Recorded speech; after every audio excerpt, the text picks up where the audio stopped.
Good morning. Happy Saturday. I was talking to a friend and she was telling me at dinner or sometime she met a welder and he had to do something. She said, I want to learn to weld. And he said, well, I'll teach you. I could teach you to weld. And I told her,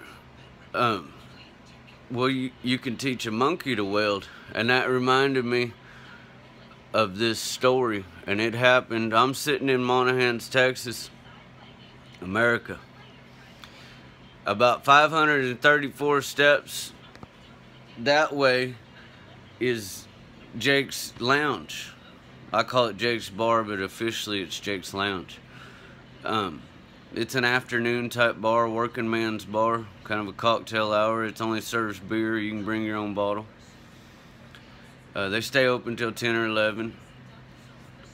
And one night I went down there and there's two of my friends.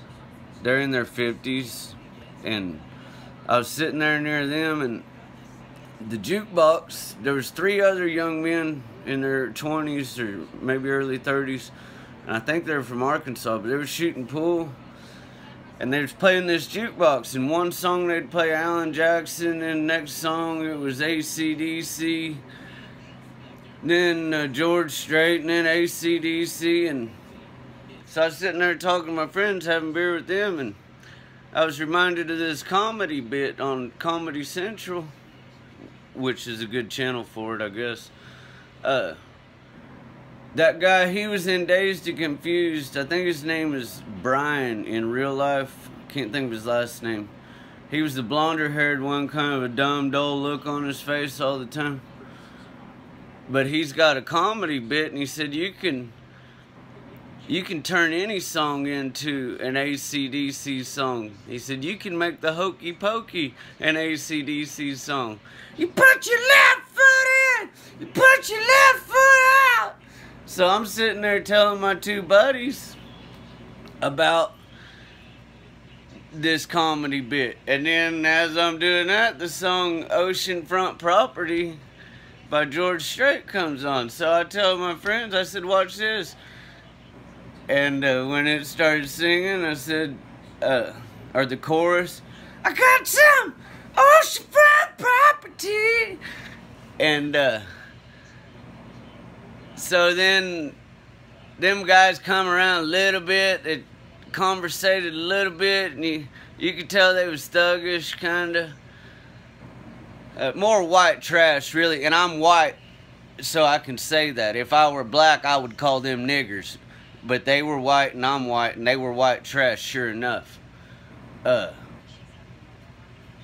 So my buddies left, and I told Tanya, I said, well, I'm going to head on out. And now the count, there was three of them. One of them was older. I think he was a dad. The count in the bar was at like 2. And then I'm street savvy. I mean, bulls have whooped my ass. And I kind of know a little bit, but I could be more street savvy. So I go out to my truck, and it's a dirt parking lot, and I'm in that black truck, and as I start it, this guy comes towards me. Well, I take everybody for good. I never have a problem with anybody, so I roll down my window as if he needs help or whatever, or he don't have any bad intentions. And I rolled down my window, I said, what's up, man? And he goes, you got a problem with my music? And I said, no. And he goes, you was in there, it's been a couple years, I'm trying to remember exactly. The point of it was, he said I was ruining his music, and I said, I don't got a problem with your music, man. I was telling them guys about a comedy bit I seen. At some point in this, maybe he started off with this, he goes, you owe me $1. And I said, what? And he goes, you owe me $1. And I said, for what? And he said, for that music I played that you messed up. And I said, no. And in my arm tray, I had some change, several dollars. And I said, I'll tell you what, man, I got 50 cents. I'll give you that for it. And then his buddy come out. And I'm in my black welding truck. His buddy, taller, skinnier one, he come out. And they start talking to me, and they're at my window. And they say, what do you do for a living? And I look in my mirror first, and then kind of turn my head to look at the rest of my truck. That big gray box on the back of it. And I said, well, I weld for a living. And that one, the first one, he goes, stick or MIG? And again, I look in that mirror and look behind me. And I said, well, I'm a stick welder. And that first one, again, he goes, I can weld. And then he points at this other hand and he goes, he taught me to weld. And I said, that's cool, man. You can teach a monkey to weld. And he goes, you call me a monkey? And I said, no, man, I just said you can teach a monkey to weld. I said, somebody taught me to weld. It's, you know, that's cool. So he wasn't real happy with me. The first one, he kind of went off, and this second one is still here. And before that first one went off, there's a pack of menthol cigarettes on my dash. And he looked at it and he said, give me a cigarette. He didn't say, can I have one? He said, give me a cigarette. And I said, I'll tell you what, man. I'll give him 3 or 4, and I'll give the other hand 3 or 4. I said, I got to get going, gentlemen. I said, here's a couple cigarettes for each of you. Have a good evening. And he walked off. And then I told that second one, I said, well, I'm going to go now, man.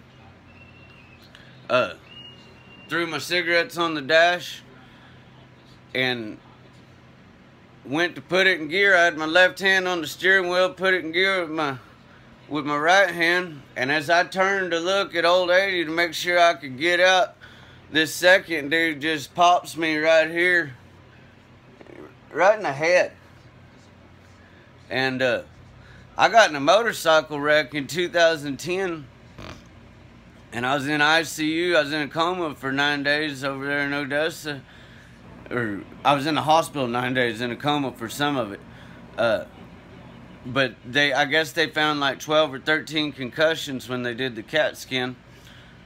So very good thing this dude didn't knock me out again, or really. But I'm pretty tough-headed too. But I don't need hits in the head. But he did that for me, and I sustained that one, and it was all right. Anyhow, I was just reminded of all this. This has been a very long video, and if you made it this far, we're right there, almost at the end. I hope you have a great Saturday, and you can teach a monkey to weld. All right, then.